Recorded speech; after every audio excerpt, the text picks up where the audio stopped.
Hallo, herzlich willkommen, Fische, zu eurer Legung für den August 2024. Ich mache das jetzt immer so, dass ich am Anfang einen Kommentar vorlese. Ich freue mich super, wenn ihr mir Kommentare hinterlässt. Das hilft auch wirklich hier meinem Kanal, wenn ihr ein bisschen Kommentare hinterlässt, was euch auch gerne fragen. Ich lese alles durch. Aber von euch habe ich tatsächlich nur einen Kommentar bekommen und das ist: vielen Dank, super Legung von Rusika Sarasix 2777. Vielen Dank, dass du mir einen Kommentar geschrieben hast. Ich hoffe, du guckst auch diesmal wieder. Und ich sehe, ich habe dir nur ein Herzen gegeben, aber keinen Daumen nach oben. Das mache ich jetzt nochmal. So, fangen wir an mit eurer Legung. Wir ziehen eigentlich zuerst Magie der Göttinnen. Ich greife aber automatisch hier rein. Das ist mein neues Kartendeck von der, wie heißt die? Warte. Colette Baron Reed, die ist ziemlich bekannt, die hat mehrere Sachen gemacht, das sieht so aus. Das ist hier auf Spanisch, aber das gibt es bestimmt auch in Deutschland zu kaufen. Und wir gucken mal, welche Karte sich hier für, ui, die haben wir aber schon mal gehabt. Dame im Spiegel, und die hatten wir beim Wassermann, glaube ich. Falls Wassermann dein Aszendent oder Mondzeichen ist, ein Hinweis, dass du dir das auch gerne nochmal angucken kannst.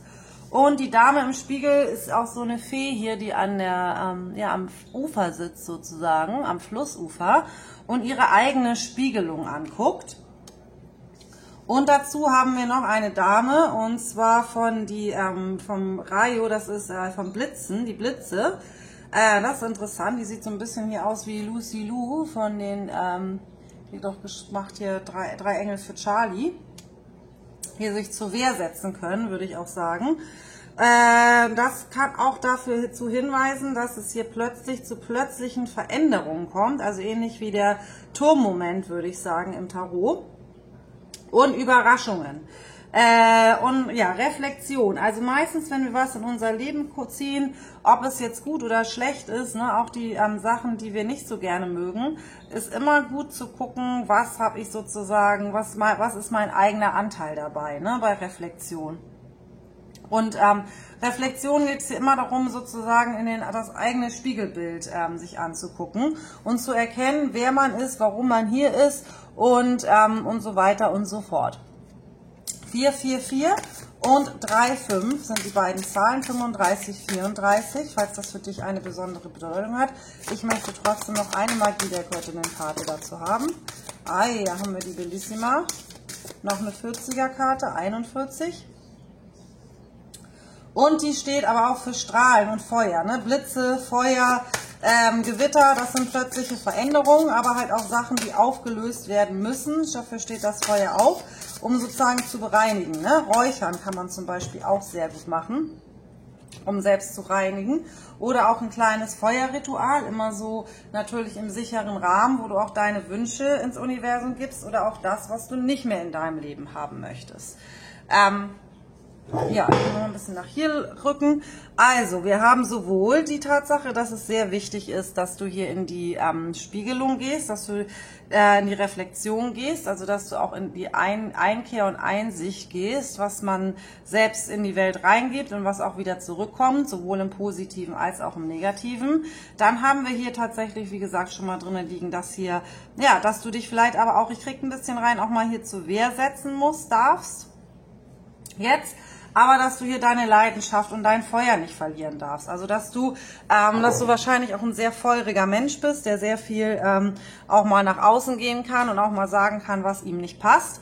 Und das solltest du aber auch ruhig bei dir behalten, aber fass immer auf, dass du es sozusagen nicht in einer bösen Art und Weise machst, ne, weil alles kommt auch immer irgendwie zu dir zurück, sondern dass du es halt mit deiner leidenschaftlichen Energie machst, mit einer positiven Energie, ne, in eine dich selbst nicht... Pirate, was denn jetzt schon wieder? Komm mal her. Ja, dass du sozusagen auch sagst, was dich stört, aber nicht so, dass du andere Leute dann vor den Kopf stößt, weil das kommt dann sozusagen hier als Feuer zu dir zurück. Und zwar nicht immer unbedingt auch im guten Feuer.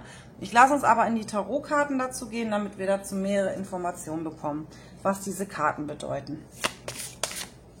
Und Zwerg, wenn du kommen möchtest, kommst du her. Aber nicht immer so rummauen im Hintergrund. So, Death and Rebirth auch noch.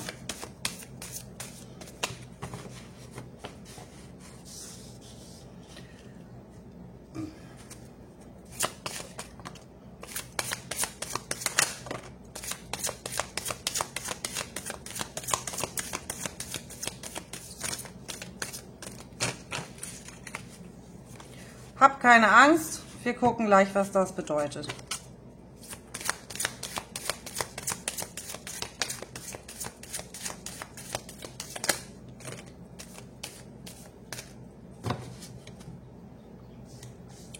Die fehlt erstmal hier auf die Bellissima und Judgment. Das ist die Ass der Kelche und hier einmal die hohe Gerichtskarte auf Deutsch, die Nummer 20.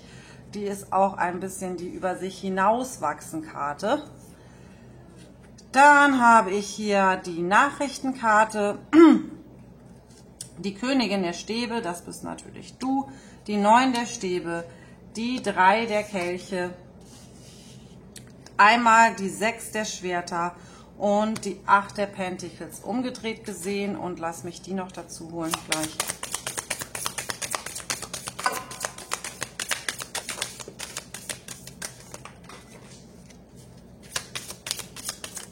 Da habe ich nochmal, nee, das ist Justice, das ist Gerechtigkeit, ich schon, ups. So, wir sind runtergefallen. So, ich habe die Königin der Münzen, die 8 der Kelche nochmal dazu. Hier haben wir die Königin der Kelche, umgedreht gesehen, die ist darauf gefallen, die Stärkekarte. Die 3 der Münzen und die Gerechtigkeitskarte, die ist, aber jetzt habe ich sie umgedreht, aber sie lag vorhin richtig zu mir, aber wir gucken das nochmal mit ein bisschen Diskrepanz an. Wow, das sind interessante Karten, die du hier liegen hast. Da muss ich mich selbst erstmal ein bisschen reinfühlen, ehrlich gesagt, um das so zusammenzubekommen. Also mit dem Gewitter und dieser Todeskarte daneben dran, ne, die heißt aber hier auch Tod und Wiedergeburt, das ist sehr wichtig. Das heißt nicht, dass hier plötzlich jemand stirbt oder dass hier plötzlich ein schlimmes Ereignis kommt, aber wir kriegen hier schon rein, dass du hier in eine gewisse herausfordernde Situation kommen wirst, in der du eine Nachricht bekommst oder eben auch keine Nachricht bekommst, in der es irgendwie um eine Nachricht geht. Das kann ja auch oft sein, dass man auf eine Nachricht wartet, die nicht kommt, aber ich bekomme, weil sie halt umgedreht liegt, ich bekomme das hier rein, dass es hier zu einem Ereignis kommen könnte, das dich sehr dass dich sozusagen von einer Minute auf die andere überrascht. Und zwar, dass etwas sozusagen hier zu Ende geht. Und zu Ende gehen, aber in dem Sinne, dass es hier sehr groß und für dich um die Aufforderung geht, dass du hier in deine eigene Kraft kommst und bei dir selbst bleibst und auch an deine eigenen Fähigkeiten mehr glaubst. Das ist die Herausforderung, die hier liegt. Das heißt, wir haben auch die Königin der Kelche umgedreht auf den 3 der Kelchen liegen. Also die 3 der Kelche ist immer so eine sehr indifferente Karte, weil die ein bisschen unterschiedlich von allen Leuten gedeutet wird. Es gibt ziemlich viele Leser, die sehen da tatsächlich immer so einen Hinweis auf eine dritte Person. Also das heißt in Liebesbeziehungen, dass da eine dritte Person eine Rolle spielt. Das könnte sozusagen eine Nachricht sein, die du hier reinbekommen könntest. Ich persönlich sehe diese Karte aber eigentlich viel mehr so als positive Karte, gerade in diesem Kartenset, weil das sind halt 3 Frauen, die sich gegenseitig umarmen. Und ich glaube hier, da geht es mehr um den Rückhalt, den du von deinem eigenen Geschlecht haben möchtest. Und nochmal, ich meine, ich rede hier hauptsächlich an Frauen. Ich weiß, ich habe männliche Zuschauer. Sollte ich hier explizit männlich Energien, werde ich es sagen. Das kennt ihr vielleicht schon von mir. Ansonsten nehmt es bitte auch, wenn ich mit einer Frau spreche, so wie es mit dir resoniert. Wir haben dich hier drinnen stehen als jemand, der sich auf andere Menschen, so interpretiere ich das, oder so verstehe ich das hier, die sich auf andere Personen verlassen kann. Also dass du sozusagen auf den Rückhalt, was immer auch passiert, von deiner Freundschaftsgruppe, von den Menschen, die dir am nächsten stehen, das können deine Schwestern sein, das können deine besten Freunde sein, also deine Seelenfamilie sozusagen, dass diese Familie dir immer Rückhalt gibt, auch wenn du sozusagen hier in Liebesdingen, also könnte hier viel mit Liebesdingen einhergehen, nochmal eine Enttäuschung erlebst.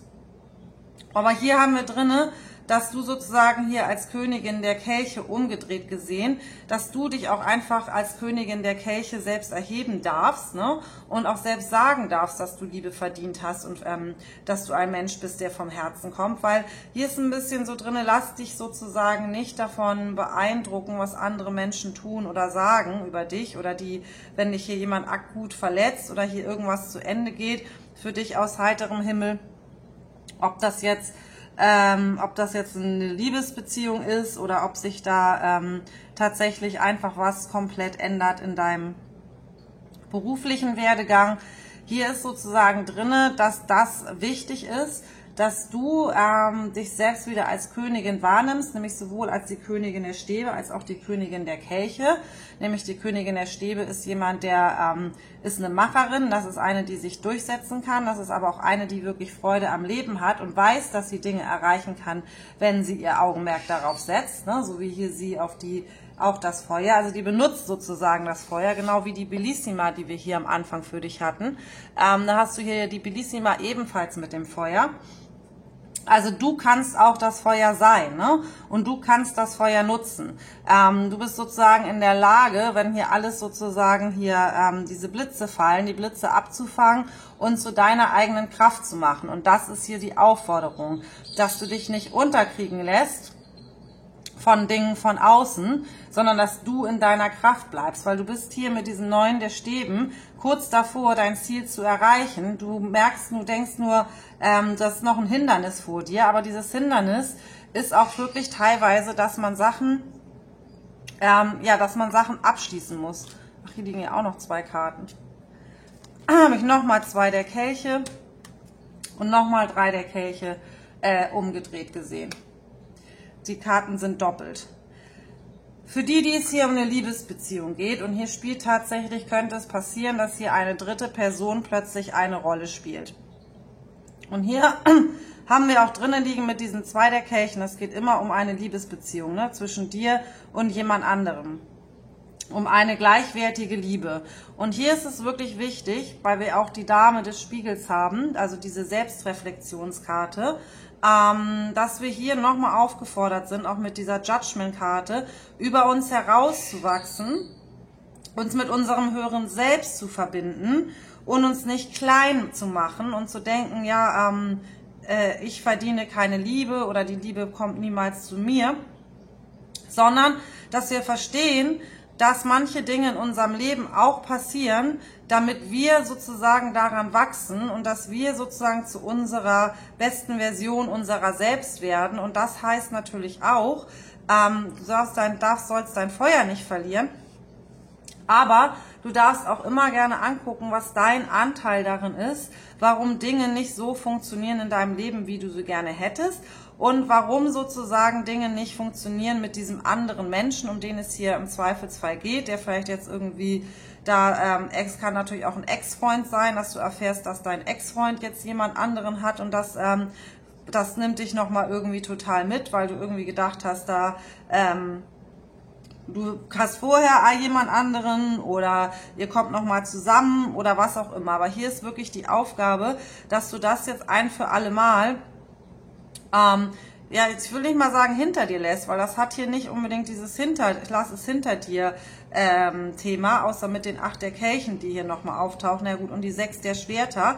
Aber es heißt nicht sozusagen, wenn es jetzt wirklich bei dir um jemanden geht, für den du eine tiefe innige Liebe empfindest, dass das jetzt für alle Zeiten vorbei ist, aber jetzt in diesem Moment könnte wirklich was passieren, was dir nochmal eindeutig sagt, an dieser Stelle geht es mit diesem Menschen auf keinen Fall weiter. Und das Universum bringt dir das sozusagen, diese Nachricht, um dir zu sagen, nicht nur, dass du hier die 2 der Kelche komplett, achso, das ist das Ass der Kelche, Entschuldigung, Ass der Kelche, umgekehrt, also sozusagen kein Liebesbekenntnis, aber dass du mit deinem Feuer, das du in dir hast, natürlich jederzeit hier die große Liebe anziehen kannst und auch bekommen kannst, aber dass es wichtig ist, dass du hier über dich hinaus wächst und halt auch mal in die Selbstreflexion gehst und nicht auf die anderen Leute guckst, sondern nur auf dich guckst und guckst, was sich da in deinem Spiegelbild befindet. Weil der andere ist immer irgendwo ein Spiegel von dir. Also alle Menschen, die uns nah sind, sind irgendwo nur ein Spiegelbild in gewissen Anteilen. Und das wäre wichtig für dich, dass du über diesen Gedankengang mal nachdenkst und guckst, wo der andere dich spiegelt und wo der auch sozusagen spiegelt, wo du dich nicht wohlfühlst, aber auch spiegelt sozusagen hier die Angst vor Liebe oder ähnliches. Wir haben hier die große Aufforderung für dich, dass du tatsächlich am besten oder dass es wichtig wäre, auch mit dieser Parallele, entweder wichtig wäre, dass du einen anderen Ort gehst, wichtig wäre. Punkt 2, dass du hier tatsächlich sowas wie ein Angebot bekommst mit dieser Nachricht und Tod und Wiedergeburt, an einen anderen Ort zu gehen. Oder dass jemand anderes an einen anderen Ort geht. Diese Karte, die 6 der Schwerter, heißt, dass es ein Aufbruch ist an einen anderen Ort, der hier ansteht. Und diese Person macht das in diesem Kartendeck nicht sozusagen, es ist nicht so diese fröhliche Energie von auf zu neuen Ufern und ja, das habe ich mir schon immer gewünscht, sondern das ist etwas, was für deine Seele wichtig ist, dass du an dieser Stelle, aus dieser Situation, um in deine eigene Kraft zu kommen, um über dich hinauszuwachsen, einen Abstand gewinnst zu diesen Menschen. Und diesen Abstand gewinnst du am besten tatsächlich, wenn du einmal den Ort wechselst. Und das können auch natürlich andersrum auch wenn das nicht für dich möglich ist, spricht es hier auch von energetischen Weggehen. Ne? Also das hier sozusagen ist, du wirst sozusagen in diese Situation kommen, in der du dich entscheiden musst, ob du dir Sachen weiter antust oder ob du sozusagen gehst, aufgrund dieses Gewitters, dieser Situation, die hier vermutlich im August ansteht. Und hier ist wirklich die Aufforderung, dass du dir mehr zutraust und auch sozusagen mutiger bist und gehst, als dass du bleibst im Zweifelsfall. 8 der Münzen ist sozusagen hier, jetzt ist nicht unbedingt die Zeit, sich hier um die Selbstverwirklichung im Sinne so zu kümmern, dass du jetzt zu Hause bleibst und dich die ganze Zeit verkriechst. Und ist eigentlich eine sehr schöne Karte, aber so bekomme ich es jetzt rein. Damit ist nicht gemeint, dass du jetzt zu Hause bleibst und dich damit beschäftigst, stundenlang ein Tagebuch zu schreiben, sondern dass es wirklich wichtig ist, dass du aktiv, nicht Tagebuch schreiben, das ist falsch. Warte mal kurz, ich hole da drauf, damit ich es klarer formulieren kann. Aber danach haben wir auf jeden Fall die Königin, noch eine Königin für dich drin liegen. Also du bist hier als 3 Königinnen bereits angezeigt. Also du sollst nicht den Mut verlieren, dass du hier nicht der Jackpot bist sozusagen, the Jackpot. Dazu habe ich 10 der Kelche umgedreht gesehen. Das ist richtig oder das ist umgedreht, das ist nicht unwichtig. Lum, lam, lim, lam, lam. Richtig rum, okay. Hier geht es darum, dass du also es geht nicht darum, dass du jetzt dich zu Hause verkriechen sollst oder dass du dann an irgendwelchen Projekten arbeitest, die irgendwie dann beruflich so voll fulfillend sind, sondern dass du dich wirklich mit dem Thema du und die Liebe einmal intensiv auseinandersetzt. Also du darfst gerne zu Hause sein und zu Hause eben Tagebuch schreiben oder darüber schreiben, was du dir wünschst, um solche Sachen auch in dein Leben zu ziehen. Aber dich jetzt nicht sozusagen, es würde dir nicht helfen, dich jetzt sozusagen aufgrund von Nachrichten, die dich irgendwie runterziehen, einfach nur in Arbeit zu stürzen. Das wäre die falsche Herangehensweise. Sondern die richtige Herangehensweise ist tatsächlich, dass du diese Themen, was Liebe angeht und was da nicht so läuft, auch mal anfängst zu bearbeiten und zu klären mit der Dame der Reflexion. Also guck dir gerne meine Kartenlegung an, vielleicht hilft dir das ja schon weiter. Klartext, das sind deine Liebesblockaden, die blende ich gerne als letztes ein. Dann könnt ihr euch die vielleicht nochmal angucken, wenn euch das weiterhilft, warum Sachen sich nicht so ergeben, wie du es möchtest. Wir haben dich nämlich dazu vor und danach als Königin der Münzen und hier wirklich Königin der Münzen, ne, geht es auch um Selbstwert, aber natürlich auch um Finanzen. Also hier ist drin, im August musst du dir um deine Finanzen keine Sorgen machen. Das Thema, um das du dich jetzt nicht zu Hause verkriechen und die Workaholic machen und sozusagen für die Arbeit dann mehr tun wollen und sowas, sondern dafür ist gesorgt. Um Geld sollst du dir keine Sorgen machen, sondern du sollst dir die anderen Themen angucken. Auch hinter dir lassen sozusagen, auch gucken, was kann ich hinter mir lassen, ne? Wo sozusagen, was habe ich in meinem Leben alles schon erreicht? Darüber darfst du schreiben. Was macht mich zu einer liebenswerten Person? Warum bin ich was Besonderes? Was habe ich in einer Beziehung zu bieten? Wie sollte der Mensch aussehen, der Richtige für mich ist? Solche Themen. Ne? Sehe, was du hast und nicht, was du nicht hast. Ne? 8 der Kelche, du hast 8 von 10. Aber zu sagen, mir fehlen 2 und den Blick nur zu haben auf mir fehlen 2, wäre der falsche Ansatz. 3 der Münzen und danach nochmal die Justitia hier mit drinne, also die Gerechtigkeit mit drinne, haben wir auch nochmal, gerade wenn es um Thema Arbeit geht und du viel Arbeit in etwas steckst, du wirst da, oder wenn es hier um berufliche Sachen auch gehen sollte bei dir, und wird hier eine berufliche Sache sein, du sollst dir gerade beruflich und geldtechnisch keine Sorgen machen. Deine harte Arbeit, die wird gesehen, das, was du leistest, das wird gesehen, das, was du alles schon gegeben hast, wird gesehen, oder beziehungsweise im Zweifelsfall wird es Justitia sehen und dir wird der Gerechtigkeit passieren. Das heißt, wenn es hier zum Beispiel um sowas wie eine plötzliche Kündigung geht, dann sei dir gewiss, dass du hier aber als Gewinnerin am Ende rausgehen wirst und hier wahrscheinlich mehr bekommst, als du erwarten würdest, weil du das einfach verdient hast. Du hast da schon so viel Arbeit reingesteckt und das wird zu deinen Gunsten laufen, das ganze Thema. Und du wirst aus dem Ganzen hier mit dieser Stärkekarte, die wir hier auch noch haben, ne? Das Ganze geht darum, dass du hier über dich herauswächst und stärker denn je am Ende daraus hervorgehen wirst.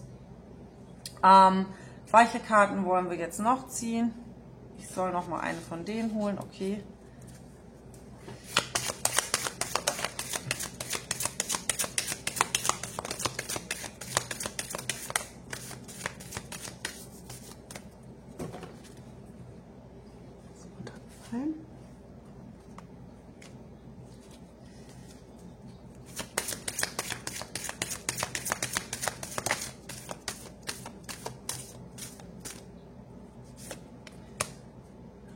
Also, wir haben hier definitiv bei diesem ganzen Gewitterthema das Thema Konkurrenz mit drin liegen.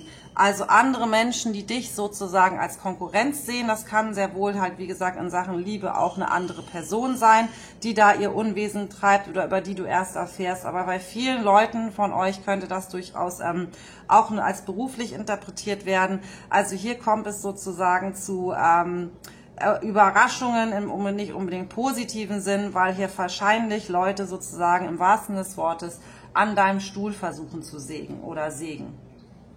Und wir haben hier aber nochmal drinne dann für dich das Ass der Stäbe, die 6 der Stäbe und das Rad des Schicksals und den König der Münzen. So. Und hier wirst wirklich, dass du wirst zum richtigen Zeitpunkt, du sollst auf deine Intuition hören, möchte man dass du sollst wissen, dass du bitte ganz doll auf deine Intuition hören sollst. Und wenn du das Gefühl hast, du solltest etwas tun, dass du das dann auch bitte umsetzt. Ne? Du hast hier sehr viele Stäbe drin, sehr viel Königin der Stäbe nochmal, Ass der Stäbe, 6 der Stäbe. Das sind positive Karten im Sinne von nochmal, du wirst gesehen werden. Und wir haben hier das Rad des Schicksals für dich laufen. Das Rad des Schicksals läuft sozusagen in deine Richtung, auch wenn sich Dinge nicht so anfühlen in dem Moment, dass etwas in deine Richtung läuft, sondern es geht hier wirklich darum, deinen Charakter nochmal zu stärken und dich sozusagen darauf vorzubereiten, dass du hier wirklich Besseres verdient hast. Das ist das Schicksal, das Rad des Schicksals, das dreht sich unerläuflich weiter und das dreht sich aber auch in die Richtung, in die es sich sozusagen, ja, das kannst du ändern, wie den Lauf des Rad des Schicksals, je nachdem, wie du es auf deine Glaubenssätze einstellst, ne? Ich bin eine Loserin, ich bin zu nichts zu gebrauchen, wird das Rad nicht in die richtige Richtung hier für dich bringen. Die Manifestation von ich bin was Besonderes und ich verdiene nur das Beste und ich werde gesehen, bringt das Rad des Schicksals in eine andere Richtung anzulaufen. Nichtsdestotrotz wird auch von oben weiter gelenkt, von dem, was du vor deiner Geburt festgelegt hast, von dem, was deine Spirits denken, was jetzt das Richtige für dich ist. Und manchmal brauchen wir echt so einen Tritt in den Arsch vom Schicksal, damit wir den Mut haben, Dinge anders zu machen, als wir sie vorher gemacht haben. Und wenn das Rad des Schicksals sozusagen richtig für dich läuft, haben wir dich hier, oder haben wir nicht dich, ja dich, wenn du eben ein Mann bist, als König der Münzen liegen. Also nochmal, wenn du ein Mann bist und du bist sozusagen jetzt repräsentiert hier am Ende als König der Münzen, nochmal, du kannst dir gewiss sein, dass du hier, also nochmal auch finanziell am Ende ausgesorgt haben wirst, dass du gesehen wirst, dass deine Leistung gesehen wird. Wenn jetzt jemand deine Leistung nicht sieht, verlass die Firma, such dir etwas anderes, weil du bist eigentlich dazu berufen, etwas Großes zu kreieren und gesehen zu werden, weil du hast wahnsinnig tolle Einfälle und du wirst sozusagen alt werden als der König der Münzen, nämlich der sich ich sage jetzt schon fast, wollte ich gerade sagen, ein Imperium aufgebaut hat, aber ich sage es jetzt auch so, weil so kam es mir, der sich ein Imperium aufgebaut hat. Für die Damen, die hier vorne schon selber als Königin der Münzen angezeigt worden sind. Wo bist du nicht? Königin der Herzen bist du hier gewesen. Königin der Kelchern. Will ich nicht als Königin der Münzen auch drinnen liegen? Jetzt bin ich kurz irritiert. Aber scheinbar nicht. Heißt das hier... Doch, da bist du doch. Königin der Münzen. Wusste ich es doch.